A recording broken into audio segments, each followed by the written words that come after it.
When the Millers found their dream home in a sleepy Michigan town, they thought the damp basement was nothing more than an annoying flaw, just a faint, musty smell, a small crack near the corner of the cold concrete floor. But from the moment the first rains hit, everything changed. The crack began weeping a slow, dark liquid that wasn't quite water. It pooled in a patch on the floor, and at night it seemed to pulse, throb, with a rhythm like a sick heartbeat. Sophie, their 10-year-old daughter, started waking up screaming, whispering about voices calling her name from beneath the floorboards. Sophie, Sophie. Soon Sophie stopped sleeping altogether. Instead, she wandered the house in a trance, drawn to the basement stairs like a moth to a flame.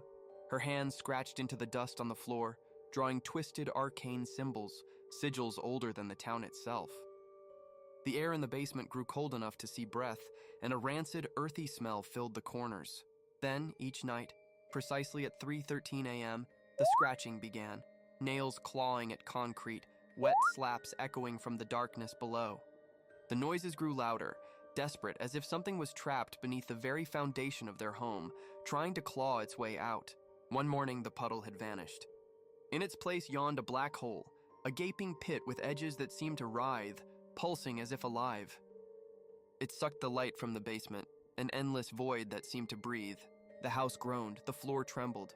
The Millers called in every local contractor they could find, but each one fled at the sight of the abyss. Pale-faced, mumbling warnings about cursed ground and ancient things best left undisturbed. Desperate, the Millers turned to BWM basement waterproofing. When Harold and his team arrived, they were not like any workers the family had ever seen. They carried not just tools, but old iron chains, handfuls of salt, and bundles of sage and incense, chanting softly under their breath as they descended into the basement. As they began sealing cracks and installing drainage, the darkness fought back. Shadows twisted and lunged.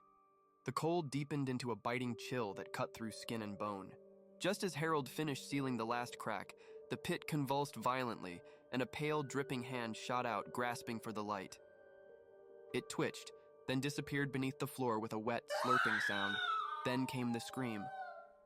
A scream that rattled the walls, a scream that seemed to echo from the pit itself, a sound of rage, hunger, and ancient torment. The basement shuddered violently, and when the dust settled, the hole was gone, the floor whole and silent. The basement is dry now. The puddles are gone, the air warm again. But sometimes, when the house is quiet and the night is thick, you can hear the whispering through the vents, faint and terrible, like a voice carried on a cold wind. We're still down here. And somewhere beneath the concrete, something stirs.